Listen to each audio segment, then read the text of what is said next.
나는 가난해서 못 먹고 못 배운 한이 있었다. 진로 때문에 진지하게 고민하며 밤새 기도를 하기도 했다. 그러던 어느 날 기도하던 중 깜빡 잠이 들었는데 꿈에 성자께서 흰 옷 입은 예수님의 모습으로 찾아오셨다. 진로를 묻고 싶다고? 취직시켜 줄 테니 따라와라. 나를 믿는 자에게 가서 부탁하면 면접 없이 취직시켜 준다. 하셔서 예수님을 따라갔다. 첫 번째로 간 곳은 제주도 귤 농장이었다. 당시에는 한라봉이 나오기 전이라 귤이 귀했는데 이곳에서 일하면 귀한 과일을 실컷 먹을 수 있겠다 싶어 호기심이 생겼다. 하지만 귤 따는 아주머니를 쳐다보니 지겨워하는 표정이었다. 그래서 평생 할 일은 못 되는구나 생각하고 돌아섰다. 두 번째는 부산 자갈치 시장의 건어물상점으로 갔다. 거기에는 내가 좋아하는 멸치와 마른 오징어가 있었다. 하지만 그것도 먹을 때나 좋지 평생 생선 말리고 팔면서 사는 것이 계속 행복할 것 같지 않았다. 거기서 건어물 배달하며 생활할 것을 생각하니 계속하면 분명 지겨울 것 같았다. 세 번째로 간 곳은 대전의 어느 학원이었다.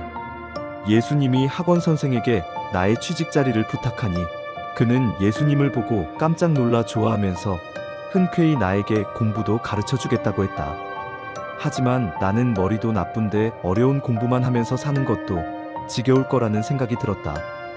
그때 학생과 선생이 싸우는 광경을 보게 되고 또 공부하는 자들이 골치 아파하는 것을 보며 행복할 것 같지 않아서 나는 예수님께 안 하겠다고 했다.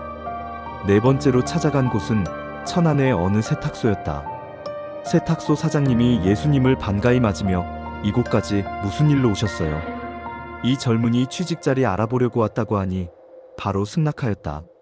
내가 군대에서 상관들 군복을 다려주는 다름질은 해봐서 자신 있다고 생각했다. 그러나 더운 여름 다름질하며 평생 산다는 것이 쉽지 않아서 예수님께 안 되겠다고 했다. 다섯 번째로 찾아간 곳은 서울 시내에 있는 한 회사였다. 큰 회사의 사무장 자리를 알아본 것이다.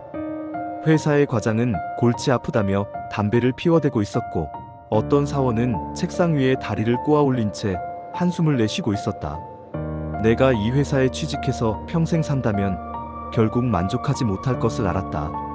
전국 이곳저곳을 돌아다녔지만 평생 행복하게 할 수 있는 직업이 없었다. 그래서 배가 고프든 말든 주님만 따라다니겠다고 결심하고서 죄송하지만 주님, 이 일도 저 일도 싫습니다. 저는 주님을 따라다니고 싶어요. 허락해주세요. 심부름이라도 시켜주시면 할게요. 라고 예수님께 말했다. 여섯 번째로 따라간 곳은 이스라엘 광야 같은 곳이었는데 200평짜리 논바닥만 한 백지장이 깔려있는 듯 했다. 예수님은 붓으로 글도 쓰고 그림도 그리고 계셨다. 옆에 먹과 벼루가 놓여있어 내가 먹을 갈아드리겠다고 하니 먹은 이미 다 갈려있으니 너도 나를 따라 그려라. 나와 같이 해봐. 하시며 세마포 안주머니에서 큰 붓 한 자루를 꺼내어 던져주셨다. 그리고 말씀하시길 이 붓을 잡아라. 지상의 마지막 붓이니라. 내 붓과 내 붓뿐 이제 더 이상 붓이 없노라. 내가 하는 대로 너도 그려라. 하셨다. 그 붓은 너무 커서 붓대만 해도 한 주먹이었다. 그 붓을 잡고 예수님을 따라서 큰 동그라미와 작은 동그라미를 그린 후 선으로 연결시켰더니 축소 확대의 세 개니라 하셨다. 이렇게 그림을 그리다 보니 예수님은 어느새 그 자리를 떠나 저 멀리 산등성이로 올라가고 계셨다. 나는 놀라서 주님, 왜 간다는 말도 없이 나를 홀로 두고 그냥 가십니까? 하며 쫓아갔다. 예수님은 뒤를 돌아보며 안쓰러워하시면서 내게 맡기고 가니 부탁한다. 힘들고 어려워도 참고 열심히 해라. 칼이 가슴에 박히듯 내 마음을 찌르는 일도 많을 것이다. 그러나 내가 함께한다.